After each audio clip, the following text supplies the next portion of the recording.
Okay guys, this is mainly for the beginners out there. I just want to briefly talk about this clutch right quick. When you pull, you will have the tendency maybe when you're first starting out to pull this guy all the way in, and that's pretty good. That's pretty great that you want to make sure that your clutch is fully disengaged before you shift it to a gear, right? That's pretty important.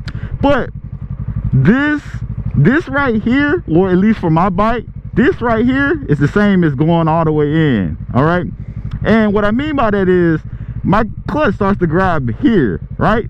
But just before that, right, it's not all the way in, you know, it's not all the way down, it's right there, and it's still the same, has the same effect as this.